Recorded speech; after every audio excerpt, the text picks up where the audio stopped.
Muito bem, vamos dar continuidade na nossa palestra. Vou compartilhar aqui com vocês.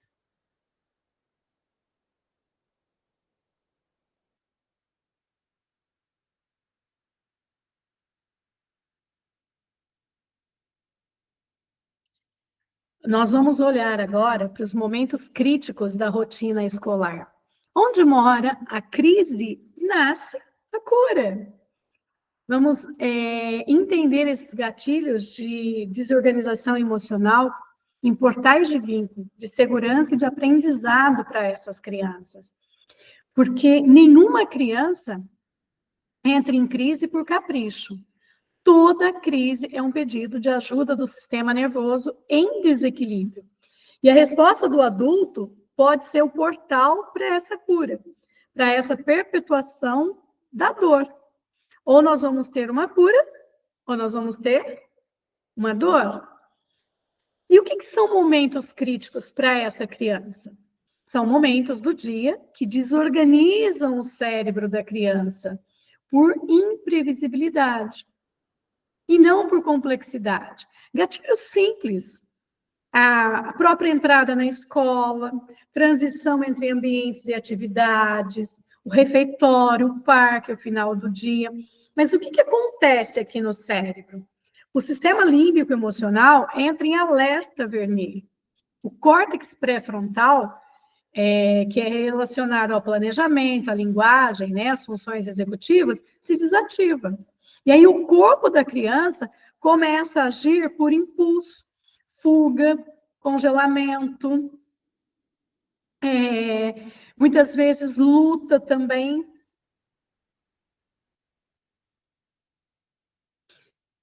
O que acontece, esses subtemas, vamos dizer assim, que a gente observa e que são importantíssimos, que acontecem no dia a dia de uma rotina lá na escola. Primeiro, as crianças vão apresentar resistência à mudança, principalmente os autistas e os TDAHs, que têm dificuldade com essa quebra da previsibilidade. O cérebro se agarra a padrões fixos como forma de controle de segurança. O que é importante fazer nesses momentos? Usar pistas visuais de transição, sinalização por cores, cartões com o que vem agora. Também é importante fazer um treino de microtransições, com apoio somático, com repetição previsível. Um outro momento, a seletividade alimentar, que principalmente as crianças autistas apresentam. Porque o refeitório pode ser um campo de guerra sensorial para essas crianças. Nós temos ali cheiros fortes, vozes altas, comidas misturadas. O autista não gosta de comidas misturadas. Como que a gente pode trabalhar nesse ambiente? De repente, ter um espaço alternativo com melhor estímulo, pratos previsíveis com disposição ordenada. Sabe aqueles pratinhos de aqui eu coloco arroz, aqui eu coloco feijão, aqui eu coloco a carne? São coisas fáceis que dá para fazer o manejo na escola. O diálogo com a família e o envolvimento da criança no preparo da comida em casa. Isso mais para os maiores, tá bom? Um outro ponto que acontece na rotina é a dificuldade com espera, com frustrações, porque as crianças com neurodivergência, elas não entendem o conceito de esperar, como nós adultos entendemos. Qual a solução? Como que a gente pode trabalhar? Com o relógio do tempo de espera, como, por exemplo, ampulhetas, painéis visuais, atividades reguladoras durante a espera, um brinquedo tátil, uma cartinha de espera, um fone, um tapete de descanso sensorial. Nós temos aqui um adoecimento dos vínculos nesses momentos de transição. Porque é nesses momentos que nós, enquanto adultos, cobramos, exigimos, muitas vezes perdemos a paciência. E a criança vai responder com oposição, com grito, com fuga, não por desafio, mas é uma desorganização. Então, essas transições, elas precisam ser com afeto, com presença, não dar ordens, mas guiar com ritual simbólico. Agora a gente vai dar tchau para o parque. Podemos trazer uma música para dar esse tchau para o parque, vamos sair cantando. Vamos dizer até logo para o refeitório. Podemos usar um cartão do obrigado. Podemos usar o reforço de segurança. Olha, eu estou com você e nós vamos juntos. É interessante nós entendermos que a entrada, por exemplo, nós temos um estímulo negativo para essas crianças. Quais são? Barulho, separação dos pais. Eu posso trabalhar com tapete de boas-vindas, túnel do abraço, um símbolo de entrada. No momento de transição, ou o professor troca com o outro, ou uma atividade para outro, um espaço para o outro. Aqui nós vamos ter uma desorganização mental das crianças, nas crianças. Então, nós podemos trabalhar com cartaz agora e depois, pictograma com seta, com personagem guia. No parque, nós vamos viver excesso de liberdade, de ruído. Então, às vezes, para algumas crianças, é importante um espaço delimitado, com zona de pausa, pulseira de retorno. O refeitório, nós temos cheiros, sons, pressa. Podemos trabalhar com uma cadeira com sinal visual, protetor de ouvido, um tempo estendido para essas crianças, se necessário for, uma cadeira sinalizada. E no fim do dia, temos o cansaço, mais a despedida. Podemos trabalhar com cartão de finalização, a música do tchau, a rotina visual de saída, um cartão de finalização. Essas ferramentas visuais e sensorialmente inclusivas, elas vão colaborar para trazer mais previsibilidade para essas crianças. Então, nós podemos fazer uma linha do tempo com fotos reais, os relógios visuais, como eu falei, painel com emojis e cartões com ações, esperar, recomeçar, uma caixa de autorregulação, fone, brinquedo tátil, água, coberta, tapetes sensoriais para transições. Tudo isso vai fortalecer a previsibilidade e segurança dessas crianças. Nós temos que entender que a crise no intervalo, aliás, a crise, ela acontece nesse intervalo, não no conteúdo. Não é estar no parque, não é sair do parque, mas é nesse intervalo, não no conteúdo. O que vai desorganizar é o não saber o que vem depois. Crianças com TDAH, crianças com autismo, têm a dificuldade de trabalhar com o imprevisível. E o professor, que é essa ponte, né, ele deve deve construir essa ponte de previsibilidade e de afeto para ativar a confiança nessas crianças. É no afeto que a aprendizagem começa. Podemos deixar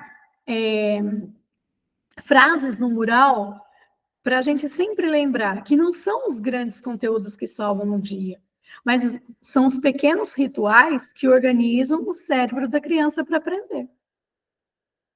Mais um tema: inclusão real ou apenas presença física? A inclusão não é apenas aceitar a matrícula da criança com deficiência, mas é garantir acolhimento, planejamento adaptado, uma estrutura de apoio. Porque sem isso, a inclusão é apenas uma presença física disfarçada de compromisso. E aí nós vamos viver a inclusão e a inserção. O que é inserção? É a presença sem participação real dessa criança, sem adaptação da criança ao sistema. Ou melhor, a criança, aqui a gente entende que a criança se adapta ao sistema. Não o sistema se adapta à criança. E a inclusão? A inclusão, nós vamos ter a adaptação do sistema às necessidades particulares dessa criança. Qual é o foco? Pertencimento. O direito dessa criança ou desse adolescente de aprender. Nós temos aqui uma disfunção do nosso sistema atual. Nós temos falta de profissionais de apoios qualificados. Nós temos uma formação docente desconectada da realidade escolar. Nós temos ausência de articulação entre escola e família e saúde. Temos uma carga emocional que recai sobre os professores, sobre os gestores, sobre as famílias. E para que eu consiga construir uma inclusão viva e sistêmica, é necessária uma decisão institucional, clara, objetiva, por essa, vamos dizer, por essa inclusão. Também é necessário uma escuta ativa e apoio ao professor. É necessário, sim, um professor de apoio como elo, nunca como babá. E uma inclusão como cultura, não como protocolo. E nós vamos ter, então, um caminho possível de tudo isso. Na falta de apoio técnico, eu posso criar núcleos itinerantes de inclusão. Na falta de diálogo com saúde, eu posso criar encontros regulares com terapeutas. No problema, né, atual da formação genérica, eu posso estudar, analisar dentro da minha escola casos reais, ter uma escuta ativa. No problema atual do professor isolado, eu posso criar comunidades reflexivas internas. É o núcleo da minha escola, olhando para tudo isso. A criança deixa de ser só do professor, porque ela é da escola, sempre foi. Aquele ano, a responsabilidade é do professor. Mas a responsabilidade, nós dizemos que é uma corresponsabilidade de todos que estão na escola. E aí, como eu vou construir, então, essa inclusão viva, sistêmica e real? A diferença começa no olhar e termina na estrutura. A inclusão não começa na sala de aula, ela começa na decisão política da escola. Por isso é importante um plano de contingência, uma equipe interprofissional mínima, uma formação viva e contínua. O professor não tem que saber tudo, mas tem que ser ouvido. Toda política de inclusão começa com uma escuta da dor do professor. O apoio não é alguém para segurar a criança, é alguém que co-constrói, colabora, se forma e forma junto. A inclusão precisa deixar de ser um protocolo para se tornar uma cultura real, onde a diferença é desejada, a infância é respeitada e a rede é viva, é presente. Eu trouxe para vocês uma tabela onde eu estou mostrando a inclusão formal e o que é a inclusão real. A inclusão real, eu não vou ler a inclusão formal porque nós vivemos isso. Mas o que é inclusão real? A criança está presente, ela participa, ela aprende, ela pertence. A base é um compromisso ético e intencional pedagógico. O papel da criança é de ser protagonista do seu processo com estratégias ajustadas. E o papel do professor é ser acolhido por uma rede de apoio viva, com formação contínua, para que ele também possa acolher essa criança. A adaptação curricular é um planejamento com múltiplas portas. Portas de entrada, múltiplas portas de entrada, onde vai ser adaptado com base no PEI. A presença do PEI é um documento vivo, revisto em equipe, com metas claras e registros reais. A equipe de apoio, ela conta com profissionais capacitados, articulado com a equipe escolar. E essa rede intersetorial, saúde, família e escola, ela também é articulada. Ela também tem um fluxo de comunicação, um plano compartilhado. E a avaliação do aluno com deficiência é uma avaliação significativa, funcional, individualizada. A participação da família, ela é presente no planejamento, ela é escutada como aliada. O ambiente escolar é organizado emocionalmente, sensorialmente, com zonas de regulação. A formação docente é prática, é contínua, é baseada em casos reais com escuta ativa. A cultura institucional considera que a inclusão é responsabilidade de toda a escola. E nós temos um sentimento aqui predominante de equipe, onde a equipe não vem no cansaço, na impotência e na culpa. Ela tem pertencimento, ela tem propósito, ela tem colaboração.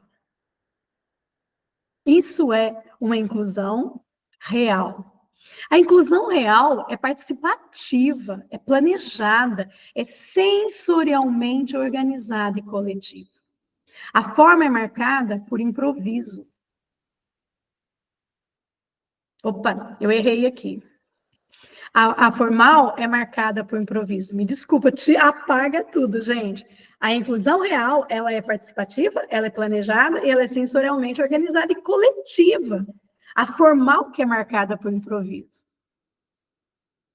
Onde nós temos, o que mais que nós temos aqui na formal? Culpa docente, uma exclusão disfarçada. Temos cansaço, temos exaustão, temos solidão. É importante a gente entender isso. E é muito importante para a gente conseguir trazer essa inclusão viva para dentro da escola por um plano de inclusão humanizada para diretores escolares. A inclusão formal conta da matrícula. E a inclusão real é pertencimento. Só existe inclusão quando todos, criança, professor e família, se sentirem respeitados no processo.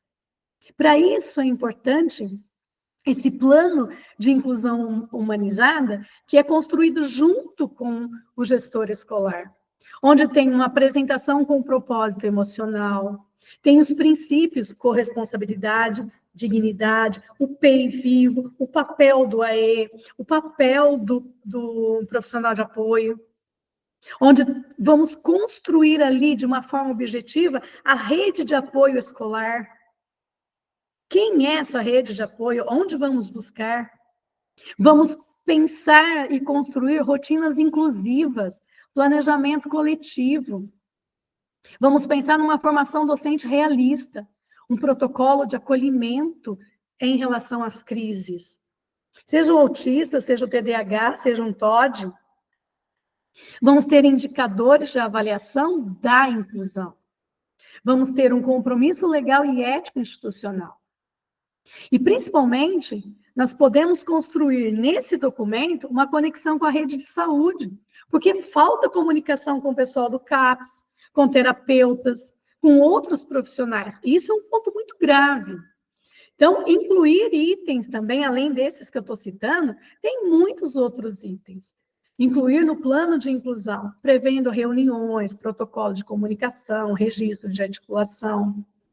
E também um encerramento com propósito, porque uma inclusão verdadeira, ela só acontece quando a criança, quando o professor e a família se sentem respeitados. E um pacto coletivo de escuta tem estrutura, tem pertencimento. Inclusão não é estar na sala, é pertencer a ela, fazer parte. Isso começa quando o professor também é incluído nesse processo, plano de inclusão humanizada para diretores escolares. Não é mais um trabalho, é organização, é caminho. Isso traz até uma certa tranquilidade para o gestor, para o professor, em consequência para a família e para a criança. Eu tenho uma outra fala aqui de uma professora que ela coloca, e é real, a falta de comunicação direta com a equipe multidisciplinar, que é a saúde pública, a dificuldade de clareza no acompanhamento externo com profissionais da saúde, por exemplo, CAPS, fono, terapeutas, psicólogos, são informações que não chegam para a professora, nem da sala e nem da professora de AE. E essa fala dessa professora, ela revela uma falha estrutural muito grave, porque vai comprometer a efetividade dessa inclusão. Essa desconexão entre escola e rede de saúde, especialmente no acompanhamento das crianças que mais precisam de articulação, de continuidade nesse cuidado.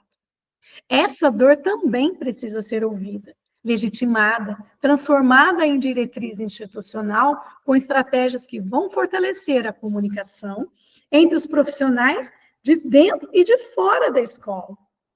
E esse ponto, ele pode ser incluído e pensado no plano de inclusão humanizada para os diretores.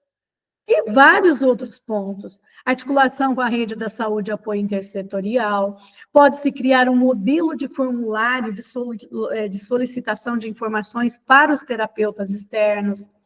Pode-se criar um termo de autorização da família para troca de informações entre escola e rede de saúde.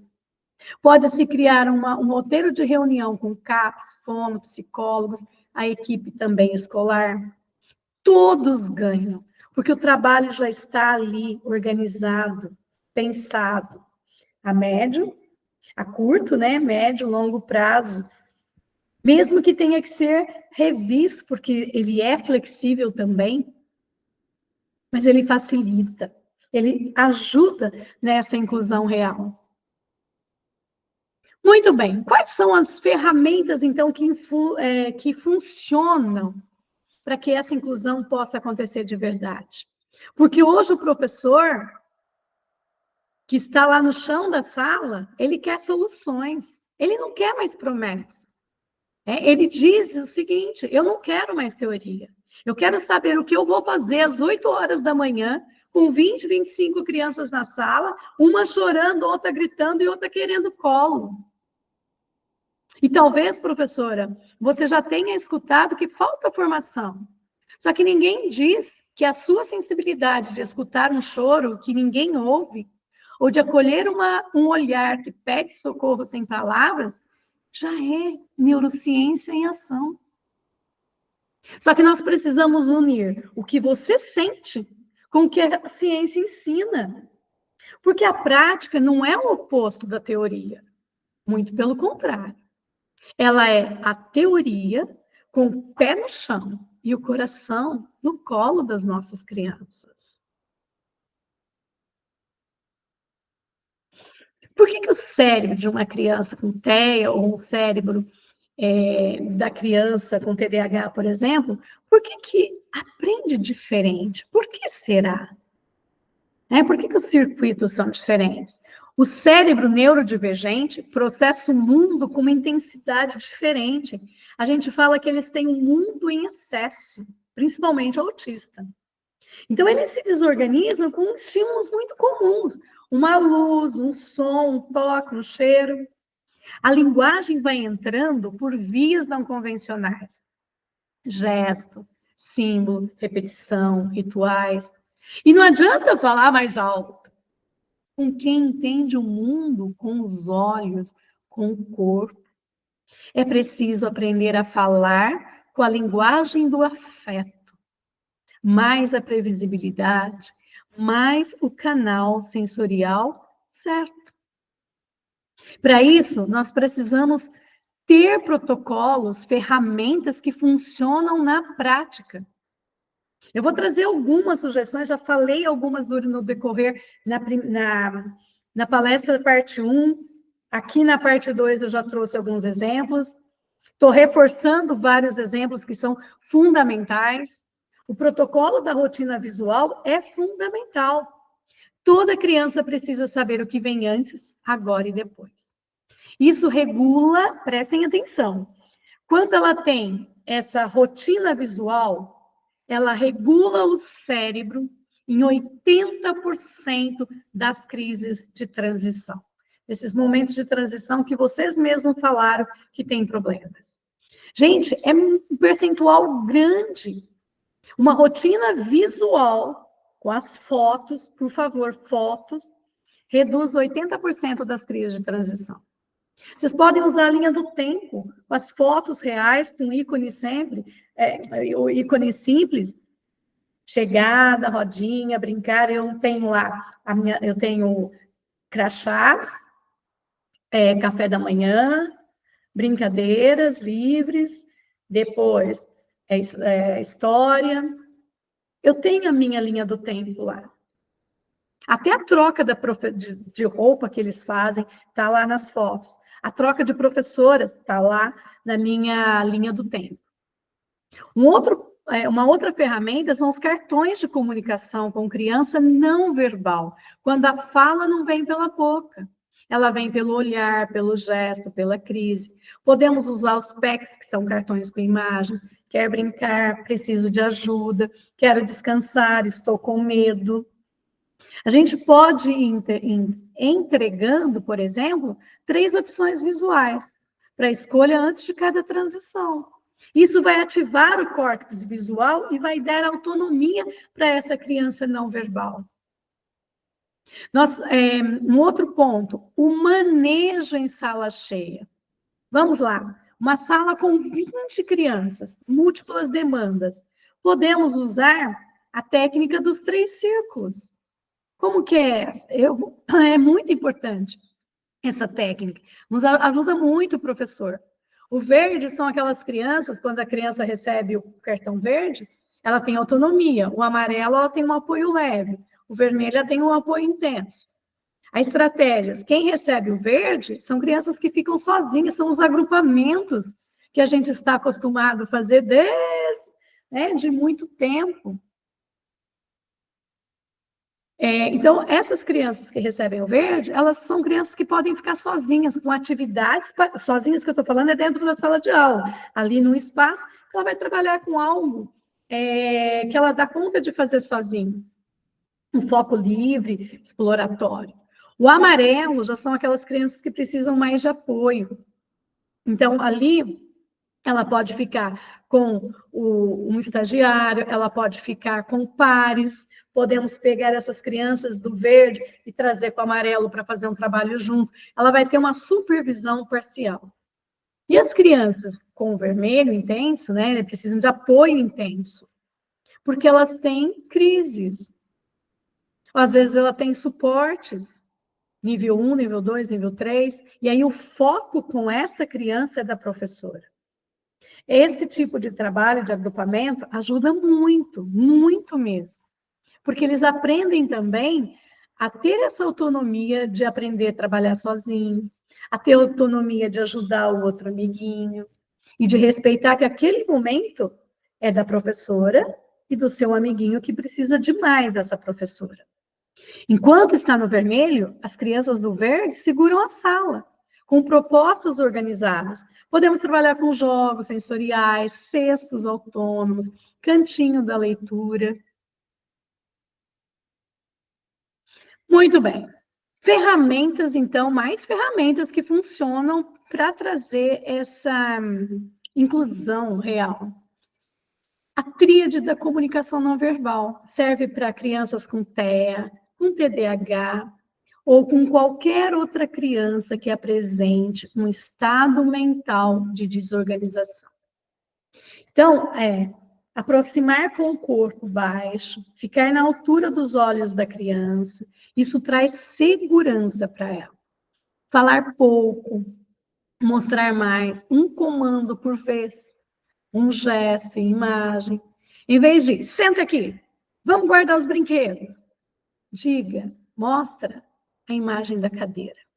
Mostra a foto da cadeira e aponta para a cadeira. Certo? E aí você olha para ela. Ela já entendeu que é para sentar. Repetir com ritmo, não com volume. Repita como melodia. O cérebro da criança capta padrão e previsibilidade, não capta grito. Quanto mais você grita, mais energia você está gastando. Mais cansaço você vai ter. O cérebro da criança só capta padrão e previsibilidade. Podemos montar também um kit sensorial de sobrevivência, que é uma outra grande ferramenta para a inclusão. Criança desorganizada precisa de um lugar de acolhimento, não de punição. Então, crie um cesto, bola texturizada, fone abafador, cartões com emojis de sentimentos, pode colocar cheirinho lá de lavanda, espelho pequeno, uma bexiga de arroz, um pano de toque suave. Cada um precisa entender o que essas crianças gostam, principalmente as neurotípicas. E esse cesto previne crises antes que elas aconteçam. Pode usar na entrada, após o recreio, antes de propostas exigentes. E também precisamos de estratégias de formação vivas e contínuas, porque Um professor, uma professora, ela não precisa de cartilha, ela precisa de rede. E uma formação inclusiva, ela vai precisar de casos reais da própria escola, práticas para o dia a dia e práticas para o dia seguinte também, apoio emocional entre os pares, escuta das dores reais da sala, mentoria com acompanhamento. Toda estratégia começa no amor. Amor que se traduz em estrutura, antecipação, presença, paciência. E quando o cérebro da criança entende que é um adulto e que ele é previsível e seguro, ela para de gritar. E ela começa a aprender. É lindo, não é? Esse processo neuroafetivo, trabalhar com a neurociência do vício. Muito bem. Inclusão real começa na escuta. Quando a professora é ponte e não peso, eu vejo você, professora. Eu vejo você como uma guardiã silenciosa da inclusão. E antes de qualquer plano pedagógico, existe uma mulher que sustenta o vínculo, que identifica sofrimentos antes do laudo e carrega muitas vezes sozinha o peso de ensinar com empatia. E a neurociência, ela vem comprovar que o cérebro feminino, ele é treinado na escuta emocional, porque é altamente sensível a sinais sutis materno. Só que o sistema ainda a silencia, invalida. E você não precisa ser tudo. Você já é abrigo. E quando a professora é ouvida, a neurociência revela, e a ciência é clara, a primeira pessoa a detectar o sofrimento de uma criança na escola é quase sempre a professora. Por quê? Exatamente porque o cérebro feminino, especialmente treinado em maternagem simbólica, tem hiperatividade na amígdala cerebral, no córtex pré-frontal, no giro fusiforme, que são responsáveis por detecção de microexpressões, leitura de emoções não verbais, percepção do risco antes que ele aconteça. E o sistema educacional, muitas vezes, subestima essa sabedoria somática e emocional, tratadas como achismo, exagero, ai, você está sendo mãe demais. E o que acontece quando a professora não é ouvida? A criança não é acolhida a tempo. A crise explode porque os sinais foram ignorados. E aí a professora vai se sentir culpada, invisível. O sistema perde a sua maior aliada, a presença sensível dessa educadora. A inclusão falha. E não falha por falta de recurso, mas por falta de respeito a uma escuta sensível da sala. Professora não ouvida, aluno também muitas vezes não ouvido. A escuta é uma ferramenta terapêutica. Escutar a professora é tão terapêutico quanto escutar a criança. E aqui nós temos 3 níveis de escuta. Afetiva, que é ouvir o que a criança... É para a criança também, tá? Mas aqui eu estou considerando o professor. A escuta afetiva, aqui no exemplo que eu estou trazendo, é ouvir o que a professora sente, sem corrigir ou sem julgar. Você pode dizer a ela, me conta o que você sentiu nessa situação. É ter uma escuta clínica também, identificar padrões de sofrimento emocional repetitivo. Você tem sentido isso com frequência? Como tem dormido? É ter uma escuta profissional, reconhecer a sua intuição sobre o aluno como dado técnico. O que você percebe no comportamento dessa criança que os outros ainda não viram. A professora é uma autoridade afetiva e técnica dentro do seu limite pedagógico. A autoridade dessa professora não está em saber tudo, mas está em ser ponte entre o que ninguém vê e o que todo mundo sente. E como fortalecer a voz dessa professora na escola? Primeiro, professora, registre as suas observações com linguagem clara, profissional. Participe ativamente da construção do PEI. Sugira reuniões integradas com a saúde, com a família. Recuse sobrecargas que tornem você responsável por tudo. O aluno é da escola. Comece na tua responsabilidade. A inclusão é de todos, mas o aluno é da escola.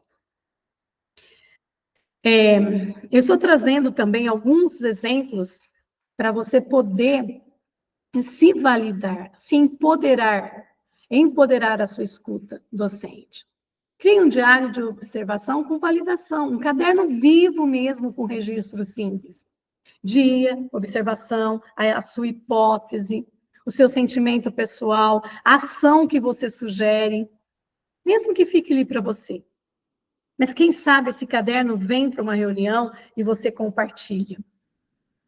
Esse material pode ser levado também para conversar com uma AE, uma terapeuta que está atendendo a criança, com a coordenação da escola.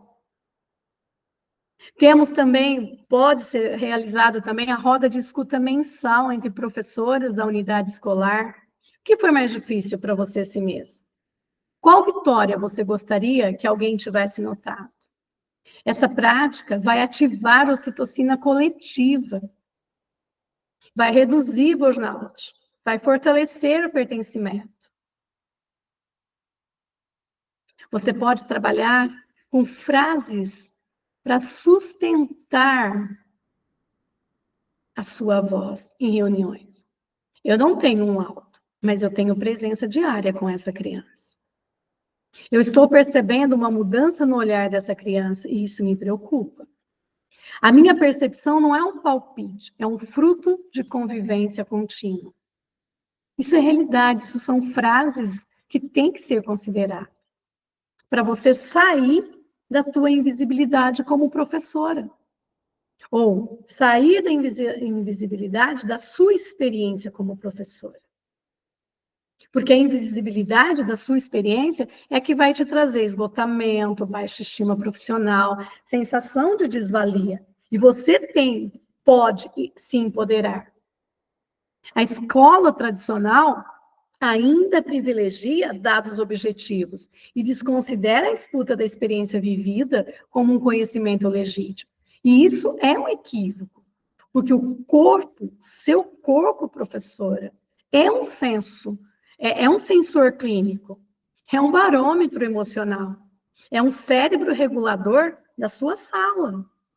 Que estratégias você pode usar? Esse, como eu falei, o diário de observação docente, que ele traz o seu lado emocional e o seu lado técnico, sem julgamento se está certo ou se está errado, você está se expressando como você é, como você sente, dentro do conhecimento que você tem. Não precisa ser termos técnicos. Quando eu falo em técnicas, é o que eu sugiro, o que eu gostaria de receber com essa criança. Então, institucionalize o uso desse diário, onde você vai relatar o que você percebeu nessa criança, como se sentiu, que hipótese você tem, o que você sugere fazer. Esse diário deve ser levado nas suas reuniões.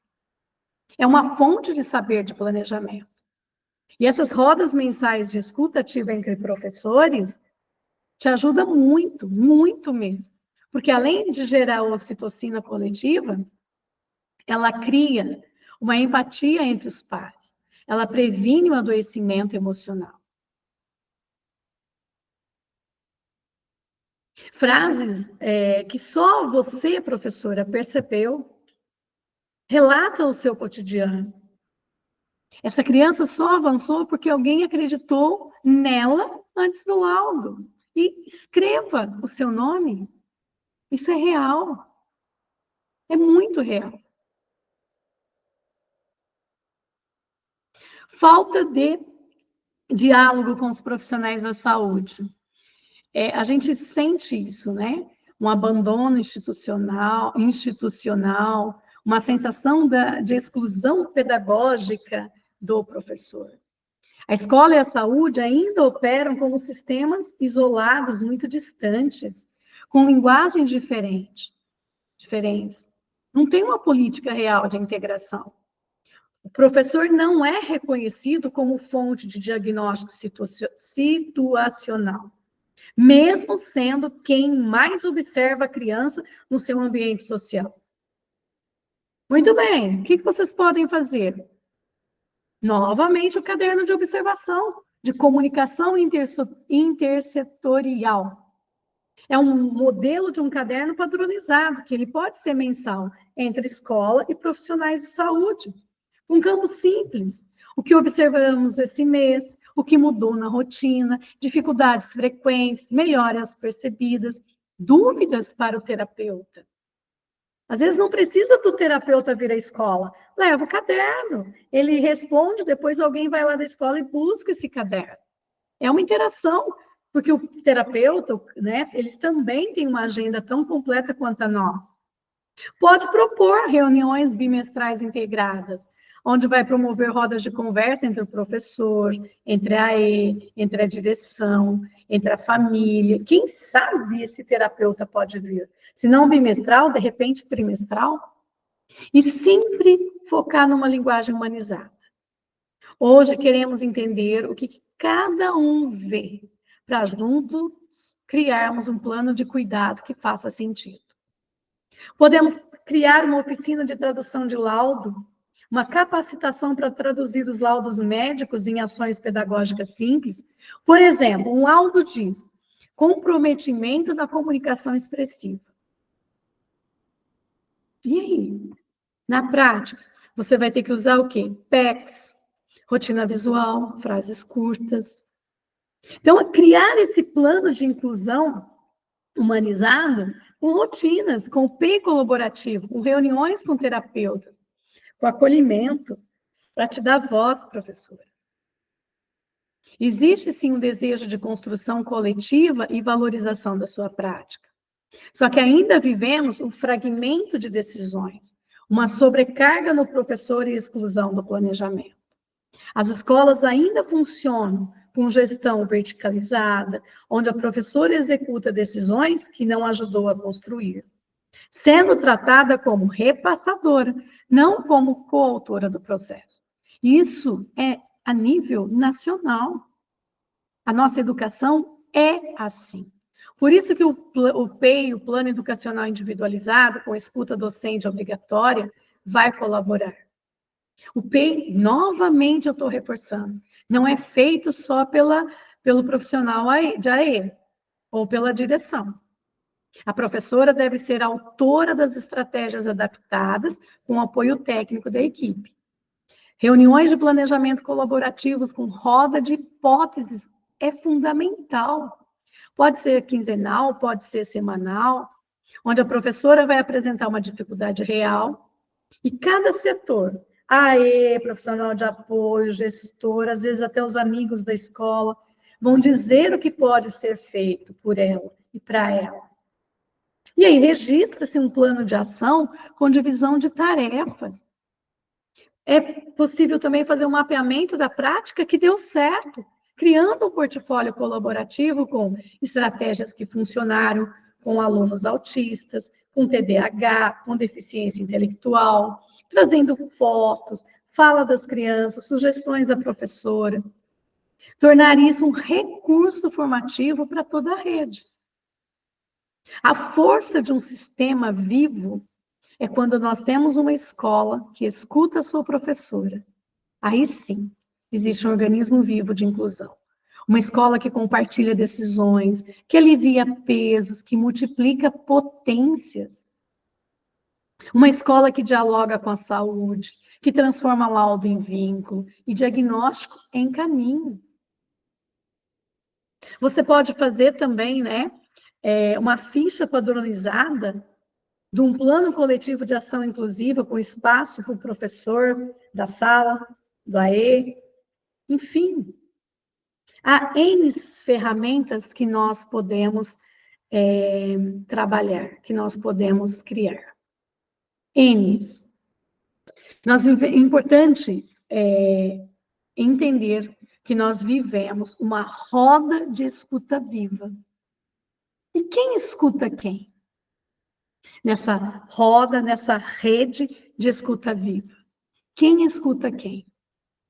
Quem escuta a criança quando ela grita, se joga no chão ou se cala por horas?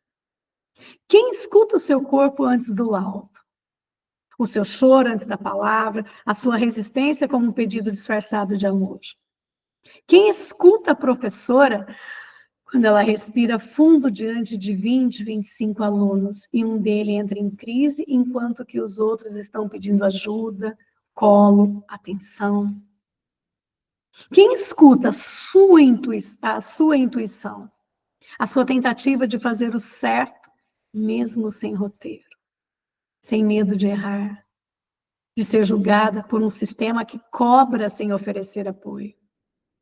Quem escuta o diretor quando ele precisa decidir e na solidão da gestão, onde ele precisa encaixar alunos, acalmar pais, proteger crianças, acolher a sua equipe? Quem escuta as suas tentativas de manter a escola de pé, com escassez de pessoal, de recursos, de tempo e muitas vezes de compreensão, não é, diretor?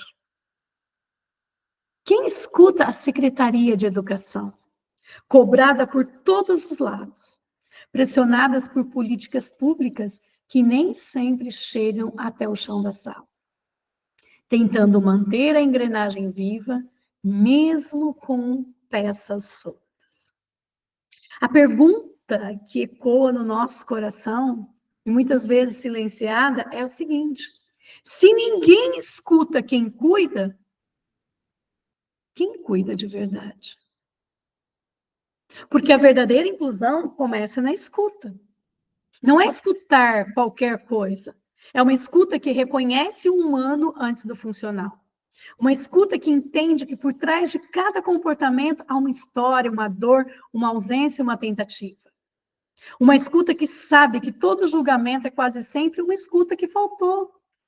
E quando a escuta vira rede, a inclusão deixa de ser peso e vira projeto. A criança escutada regula melhor. A professora escutada cria com mais liberdade. O diretor escutado decide com mais presença. A Secretaria de Educação escutada constrói com mais propósito. Quando a escuta vira rede, a inclusão deixa de ser peso e vira projeto.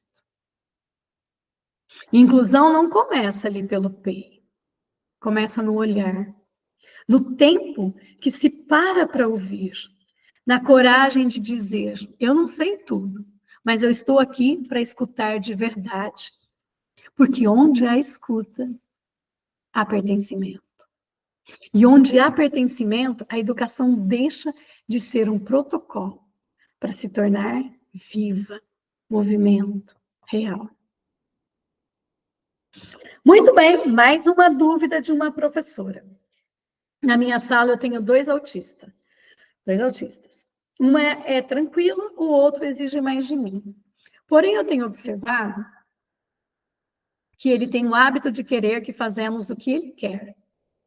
Muitas vezes na sala, ele diz: aqui você tem que fazer o que eu mando.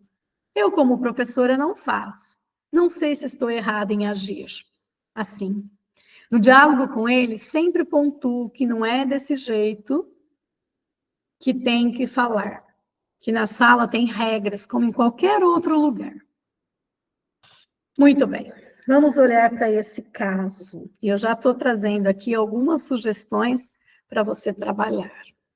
Essa cena que você relatou, professora, que é vivida por tantas professoras, às vezes não só com autista, um TDAH tem esse comportamento, uma criança com TOD tem esse comportamento, ou semelhante. E você descreve com muita sinceridade. É um retrato mesmo, é um relato profundo e muito delicado de uma inclusão que não cabe no protocolo, mas só que pulsa no real. Nós estamos falando aqui de limites, nós estamos falando aqui de afeto, nós estamos falando aqui de neurociência. E, acima de tudo, é sobre humanidade da criança, o seu professor e do vínculo que nasce entre vocês. Porque o limites com o amor, quando o autista manda na sala, e o professor não pode perder a sua autoridade nem o seu afeto. Olha só como é complicado. Um autista manda na sala, mas o professor não pode perder a sua autoridade, mas ele também não pode abrir mão do seu afeto. Como colocar um limite com amor? Como lidar com essas crianças que expressam um forte desejo de controle sobre o próprio ambiente escolar, sem quebrar o vínculo, sem perder a sua autoridade como docente? No cérebro da criança com TEA, especialmente no nível, nas crianças de nível 2 ou de nível 3 de esporte, o senso de previsibilidade, a segurança e o controle sobre o ambiente é um mecanismo de sobrevivência neurológica. E ela não está sendo teimosa, manipulativa ou autoritária. Trata-se de uma regulação emocional primária. Quando ela diz para você, aqui você tem que fazer o que eu mando, ela não está fazendo um jogo de poder racional. Ela está te dizendo, professora, eu preciso que esse espaço esteja do jeito que o meu cérebro entende como seguro. Senão eu entro em pane, eu vou entrar em crise. Isso não significa que essa criança não possa ou não deva ser confrontada com limites, mas significa que o jeito como o limite é apresentado faz toda a diferença entre gerar uma crise ou uma oportunidade de crescimento. Eu também falo não. Eu também coloco limite para minha aluna autista. E muitas vezes ela fala para mim, não gosto mais de você.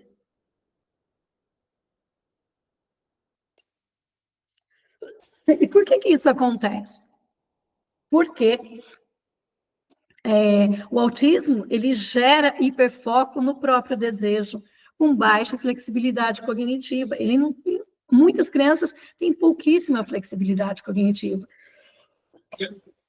Desculpa. Nós falamos que ele tem rigidez cognitiva.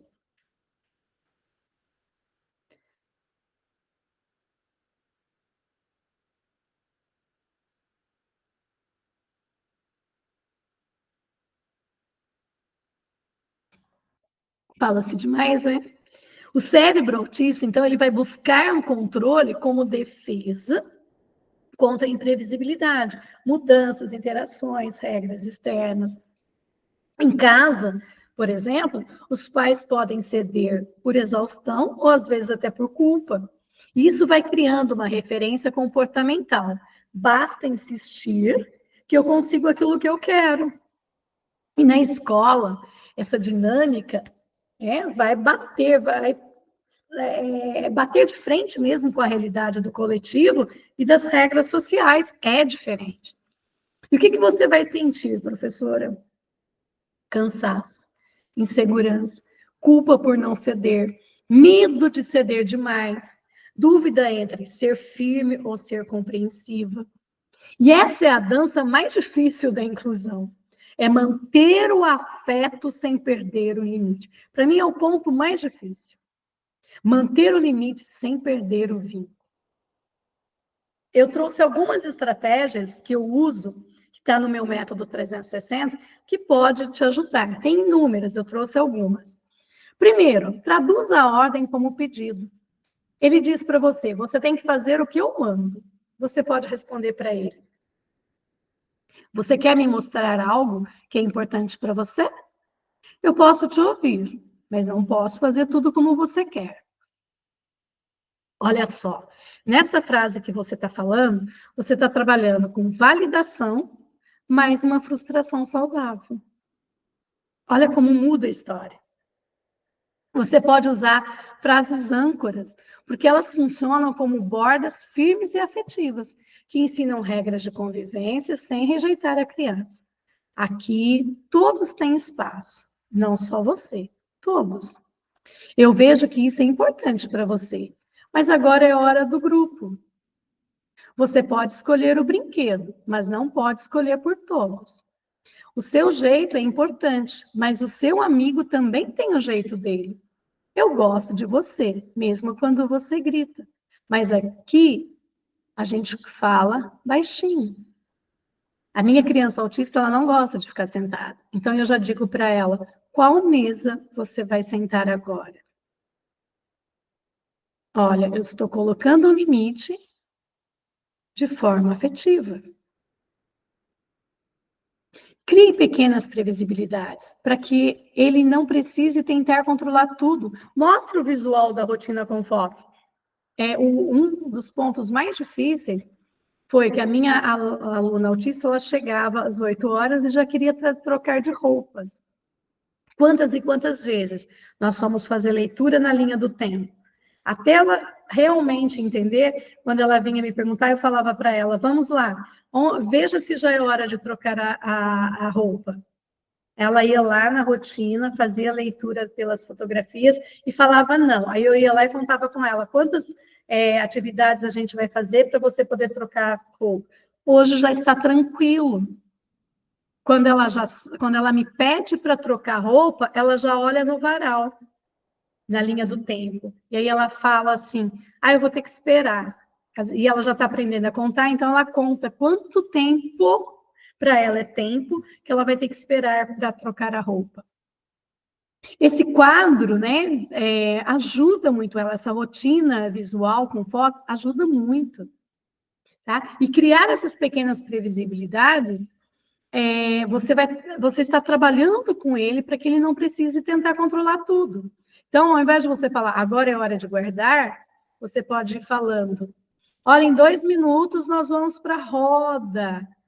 Em 1 minuto, você pode usar um quadro de escolhas possíveis para que ele exerça autonomia real sem impor domínio sobre os outros.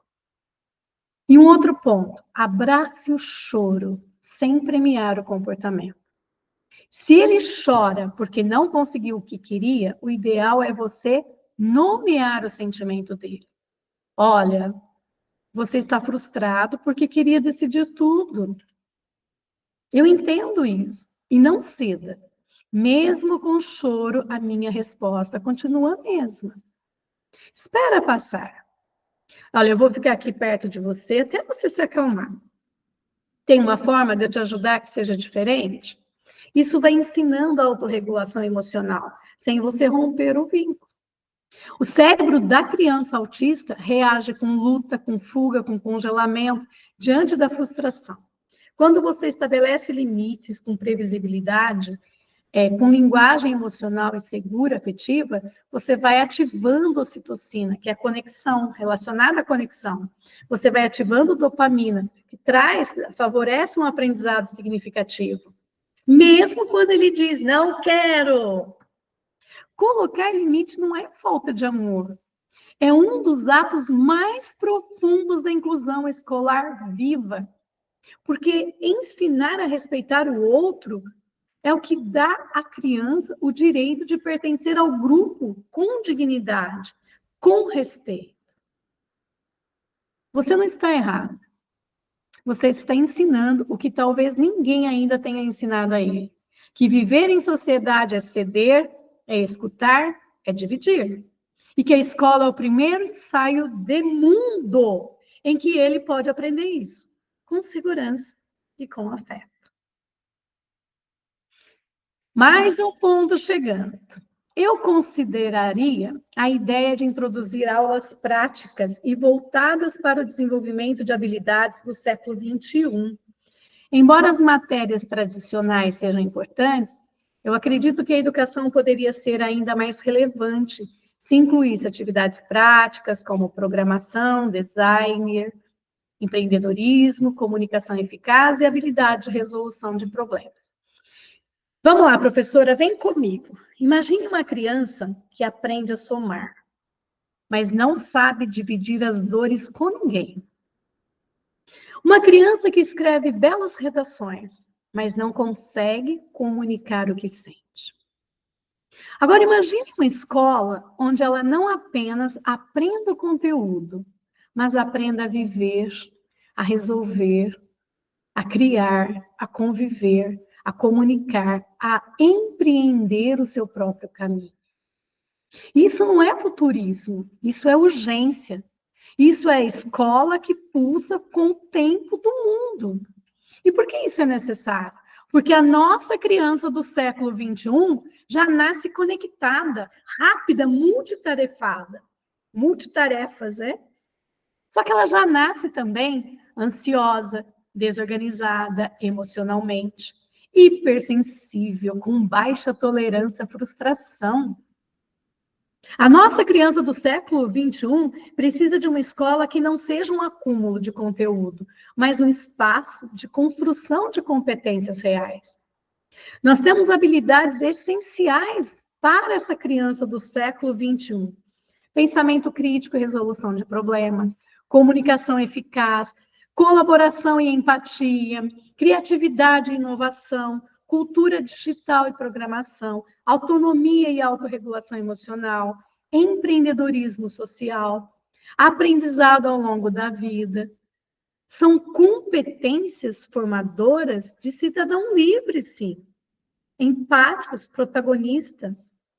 Aí nós podemos buscar referências teóricas do Gardner, onde ele fala das inteligências múltiplas, do Papert, onde ele fala da aprendizagem, nem sei se pronuncia assim, acho que é Seymour, Papert, uma coisa assim, que ele fala muito da aprendizagem significativa via programação e robótica, do Ken Robson, que ele traz a criatividade como pilar da aprendizagem, Piaget, Vygotsky, que nos traz o conhecimento como construção ativa social. E temos também a nossa Base Nacional Comum Curricular, a BNCC, que ela nos traz 10 competências gerais da educação básica.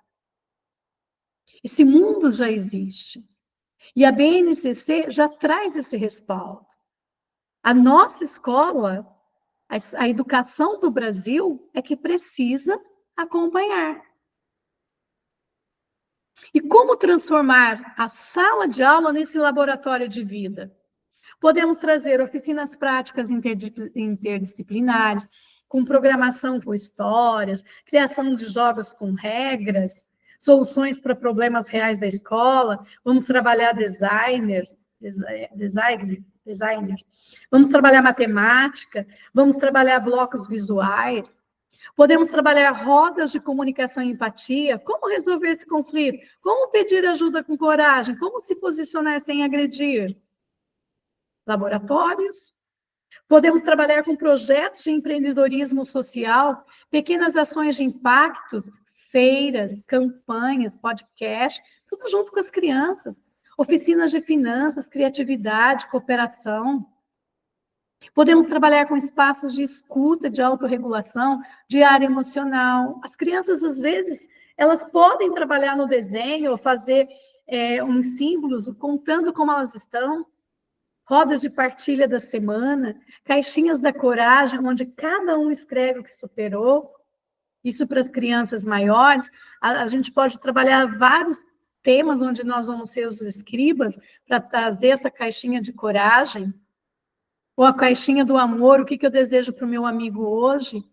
Tudo isso são espaços de escuta, de autorregulação. E o que isso vai gerar no cérebro da criança? Dopamina, quando ela experimenta desafio, superação, relevância. Ocitocina, ao ser ouvida, ao sentir que pertence, que é colaborativa. A memória de longo prazo, quando ela aprende com emoção e contexto real. Autonomia real, ao perceber que é capaz de criar soluções no mundo. Então, ensinar conteúdos, eu concordo com você que é importante, mas ensinar porquês é urgente. Cada criança é um projeto de solução para o mundo. E a escola só precisa ativá-la. Quem aprende a resolver problema pequeno, prepara o cérebro para não ser engolido por um grande. A criança de hoje não será medida apenas pela nota da prova. Ela será medida pela habilidade de resolver problemas que ainda nem existem, pela capacidade de conviver com diferenças que ainda nós não compreendemos.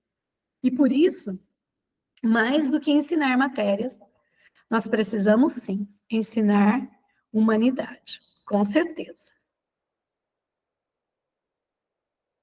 Muito bem. Mais uma dúvida de uma professora. Desculpa, gente. Nos momentos de manejo aplicados pelos profissionais do ABA através das ATS, ainda tenho dificuldade para entender a questão dos reforçadores de comportamentos inadequados que elas nos julgam. Afinal, temos uma escola de educação infantil para todas as crianças. E muitas vezes somos questionados que a sala é muito informativa, que deveríamos retirar tintas, etc. Afinal, a escola hoje tem que se tornar uma sala do ABA? Pergunta corajosa, legítima e urgente. Essa pergunta carrega o peso de quem está no chão da sala, tentando equilibrar o pedagógico, o emocional e principalmente o comportamento de todas as crianças. E ainda assim se sente julgada por não fazer do jeito certo. É uma resposta que não foge do embate entre o que é terapêutico e o que é pedagógico. Mas o que transcende? O que cria um novo campo? O da inclusão humanizada com sentido. E com sentido, principalmente. Afinal, a escola precisa virar uma sala ABA, como você está me perguntando? Essa dúvida quase sempre é dita com frustração, com cansaço. E não é uma crítica à terapia ABA, muito pelo contrário, porque é uma ciência comprovada. Mas eu entendo que a sua questão é um grito de dentro da escola, onde você está dizendo o seguinte: eu quero ajudar. Mas será que ser escola já não é o suficiente? Não é o bastante? Trazendo uma resposta muito honesta para você, ser escola de verdade já é o suficiente. Mas ser uma escola para todos exige algo a mais. Vai exigir escuta, conexão entre saberes e respeito mútuo. Agora vamos lá, vamos desmistificar alguns pontos. ABA, nós sabemos que é uma ciência comportamental e é fundamental, é importante para as crianças. Assim como nós temos outros métodos, Denver, Sonris, naturalista, enfim. Mas o ABA, o foco é ensinar habilidades e reduzir comportamentos disfuncionais por meio de reforços positivos ou negativos. Funciona bem em ambientes estruturados, com objetivos específicos, repetição, controle de estímulos. Só que nós não podemos deixar de lembrar o que é uma escola. A escola é uma comunidade de vínculos, de sentidos. E o seu foco, ou seja, o foco da escola, é formar sujeitos cognitivos, emocionais, sociais e criativos. Funciona quando há improviso, arte, descoberta, caos, convivência, erro, tinta, risos, empatia. E onde começa o conflito aqui?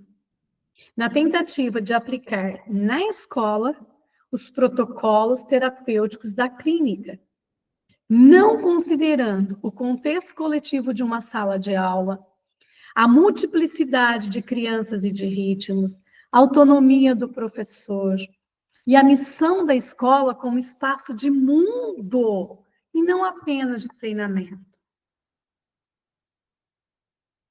Quando a terapeuta ABA diz que a sala está informativa demais, ou que deveríamos tirar as tintas, eu tenho certeza que ela está falando da ótica do cérebro de uma criança com TEA. Mas se está aqui se desconsiderando um ambiente escolar, desautorizando um professor. E aí ela fere o princípio mais básico da inclusão: pertencimento com dignidade de todos os lados. E os reforçadores? A crítica das terapeutas de que estamos reforçando o comportamento inadequado é válida na lógica comportamental. Mas vamos buscar a lógica neuroafetiva e pedagógica, para que a gente possa entender. Nem toda resposta de uma professora é um reforço. Às vezes é um acolhimento emocional, às vezes é uma contenção de vínculo, às vezes é uma regulação primária. Ignorar uma crise para não reforçar pode funcionar em laboratório, mas na escola pode desintegrar emocionalmente uma criança. E esse chamado de inadequado, a educação precisa ler com comunicação não convencional. Então, o que é possível fazer nesse conflito? Primeiro de tudo, promova alianças, não trincheiras, não desacordos. A terapeuta é especialista na criança. A professora é especialista com as outras crianças. A professora é especialista no coletivo. Ninguém aqui substitui a outra, certo? Só que ambas precisam caminhar lado a lado, não uma sobre a outra. É importante ter reunião de alinhamento humanizado. O que é essencial para essa criança? O que é inviável para a escola? Como adaptar o olhar clínico e fluido na vida escolar, dentro do ambiente escolar? Resgatar a essência da escola como espaço de tinta, de corpo, de afeto. Porque uma escola sem tinta não é escola. Uma sala silenciosa não é sinônimo de inclusão. Pode ser apenas contenção. Criança autista precisa de estímulo, sim, mas com estratégia, não com silêncio absoluto. Tem momentos que ele consegue suportar um pouco mais. Se não consegue, temos os abafadores dos sons, temos estratégias para trabalhar com essa criança, para que ela fique junto, sendo incluída mesmo. O cérebro aprende por repetição emocional com sentido. Não é repetição de ficar treinando automática, não. O cérebro só aprende por repetição emocional com sentido. E a dopamina do prazer com o outro ensina muito mais do que a recompensa por performance. O aluno autista, assim como o aluno TDAH, TOD, ele não precisa de menos estímulo. Ele precisa de estímulos previsíveis, principalmente o autista. Ele precisa de estímulos previsíveis, regulados, simbólicos. A escola, eu acredito que ela não precisa virar uma sala-aba, mas ela também não pode se fechar a saberes que podem ajudar. O segredo aí está em criar uma terceira via, nem clínica, nem caos, mas uma inclusão com escuta, com limites, com afeto e com sabedoria coletiva. Espero ter te ajudado. Muito bem, chegamos na criança com diabetes tipo 1. Ela entra na lei da inclusão? Criança com bombinha, que eu não vou ler todo o relato da professora, mas está aqui para vocês. Diabetes tipo 1, cai a insulina toda hora, e a professora fica monitorando, junto com a mãe, de 15 em 15 minutos. Muito bem, então vamos lá. Essas crianças, elas têm, vamos dizer, direito, né, à inclusão com suporte adequado? Com certeza. Essa pergunta, ela vem cheia de amor, vem cheia de preocupação, e vem até com uma sobrecarga silenciosa de quem cuida o tempo todo sem parar, né? Ela merece uma resposta muito profunda, muito humana, porque temos aqui um comprometimento com a vida. Professora, criança com diabetes tipo 1 entra sim na lei da inclusão. E eu vou chamar você para vir comigo. Muito além da lei, ela tem que entrar no nosso coração. Nós temos aqui uma base legal que eu estou trazendo para você, que é a Lei Brasileira de Inclusão da Pessoa com Deficiência, que garante o direito à educação inclusiva a todas as pessoas com deficiência física, sensorial, intelectual e múltipla. E a diabetes tipo 1 é reconhecida como deficiência física de natureza crônica, quando demanda monitoramento contínuo, uso de insulina, risco de crises hipoglicêmicas ou hiperglicêmicas, porque tem as duas, né, se eu não me engano. E isso cria um impacto na vida escolar.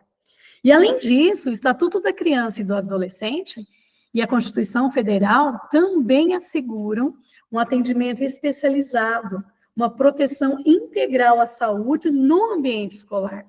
Portanto, sim, a sua criança está legalmente protegida pela política de educação inclusiva. Mas eu te falo que a gente precisa ir muito além do jurídico. Nós precisamos ir para o humano.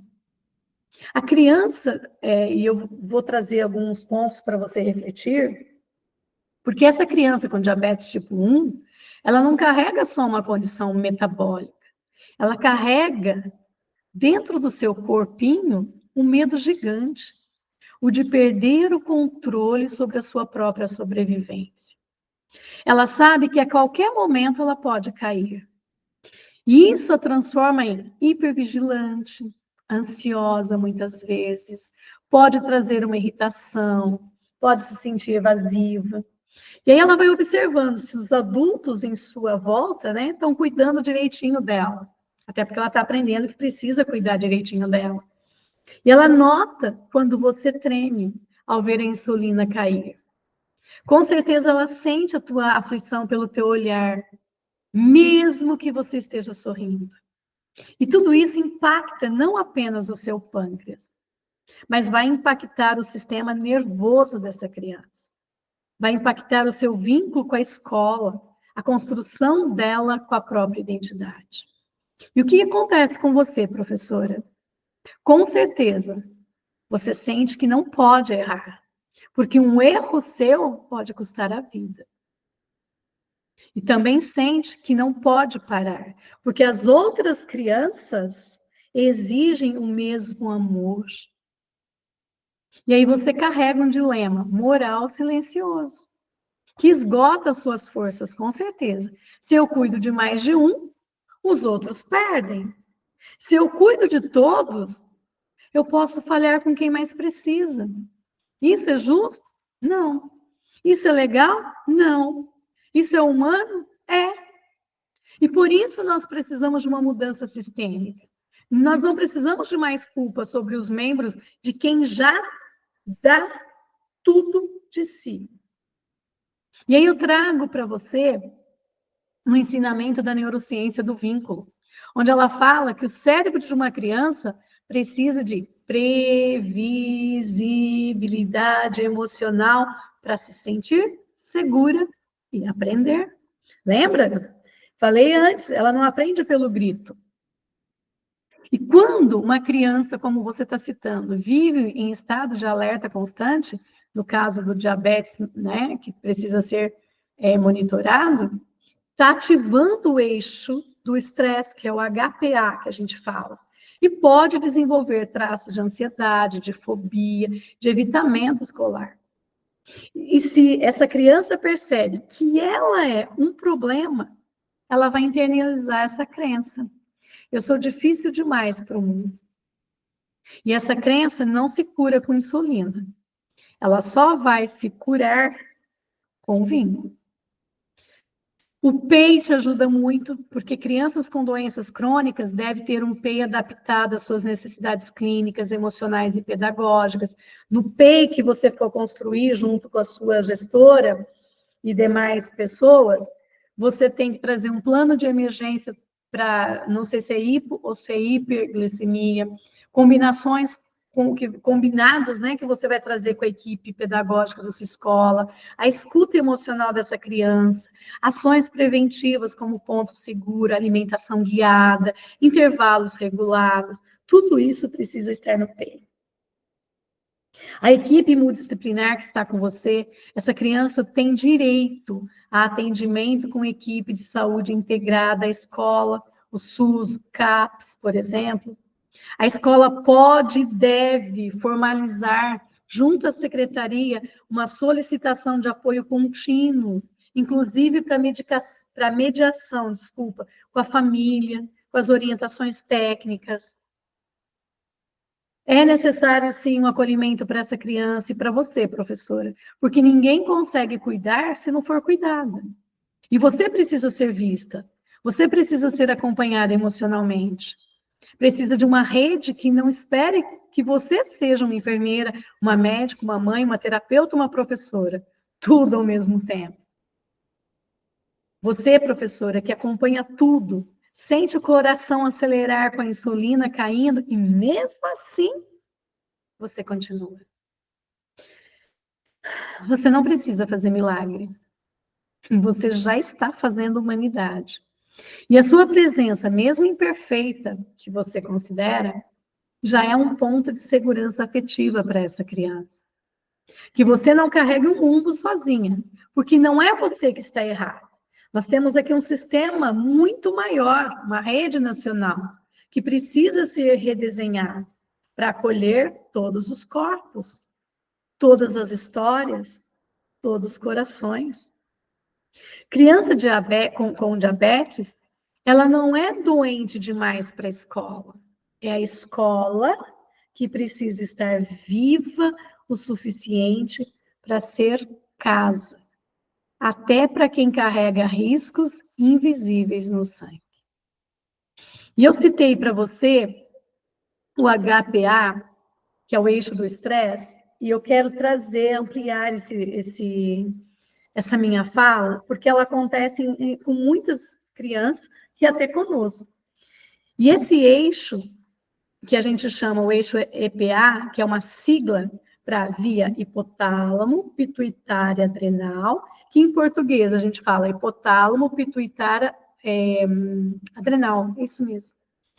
Que é o principal sistema neuroendócrino do corpo.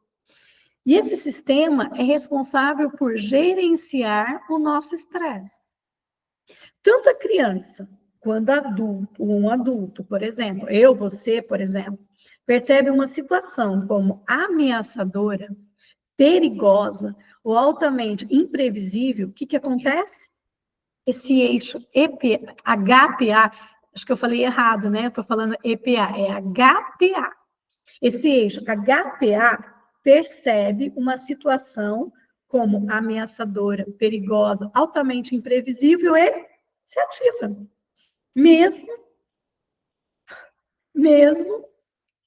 são as imprevisões, olha, os imprevistos. Mesmo sem que a pessoa perceba conscientemente. Então, esse eixo é automaticamente ativado, mesmo que a criança ou qualquer um de nós adultos não percebemos de forma consciente. E como funciona esse eixo HPA? O cérebro percebe um perigo. Eu trouxe aqui até algumas fotos do cérebro, da reação que é ativada no cérebro. O cérebro percebe um perigo, que pode ser real ou pode ser simbólico. E aí tem uma queda, que pode ser, por exemplo, a própria queda da glicose. Vamos trazer aqui. Mas poderia ser um grito, uma mudança de rotina, um não que a gente dá para uma criança que entra correndo na sala e assusta a outra. O que acontece diante desse perigo? O hipotálamo, que é uma estrutura cerebral, envia um sinal para a hipófise, que é a glândula pituitária.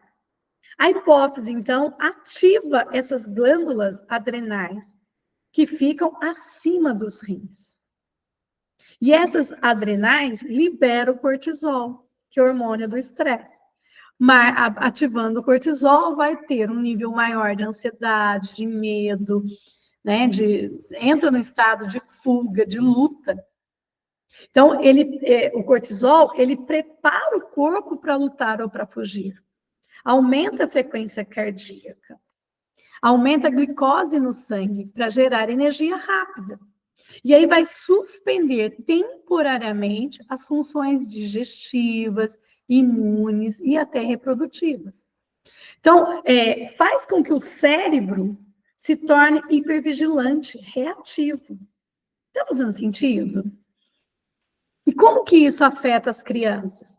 Quando esse eixo HPA é ativado com muita frequência ou por um tempo prolongado, como acontece com crianças autistas em ambientes desorganizados, crianças com doenças crônicas, como essa que você citou, diabetes tipo 1, crianças que não se sentem compreendidas ou acolhidas, o corpo entra em colapso, entra nesse estado desse estresse tóxico. E quais são os efeitos? Irritabilidade e explosões emocionais, dificuldades de concentração, comportamentos de fuga. Eu quero me esconder, eu vou me calar, vou me jogar no chão. Problemas de sono, alimentação, imunidade. Vai afetar a sua aprendizagem, sim, porque vai ter dificuldade. Vai trazer aquela sensação constante de que o mundo é perigoso demais. A boa notícia é que esse eixo HPA, ele pode ser regulado. Com o quê? Com segurança emocional, com previsibilidade, com vínculo afetivo, com ambientes acolhedores. Ou seja, você, professora, com o seu olhar, com o seu tom de voz, com a sua rotina segura, pode ser, sim, um regulador natural do HPA. E se você quiser que uma criança aprenda, primeiro acalme o cérebro dela. Isso se faz com oxitocina, previsibilidade, acolhimento, escuta. Nunca gritos, castigos ou controles. A criança aprende com regulação emocional. Muito bem, eu espero ter respondido todas as questões mais urgentes. Estou sempre disponível para vocês. Você sabe onde me encontrar, pode me deixar perguntas, pode me enviar pedidos de ajuda. Se eu não souber, pode ter certeza que eu vou estudar para trazer as melhores respostas. E sempre pautado na neurociência, no compromisso mesmo de um estudo muito sério e muito respeitoso com vocês e com as nossas crianças. Grande beijo. E nos encontramos por aí.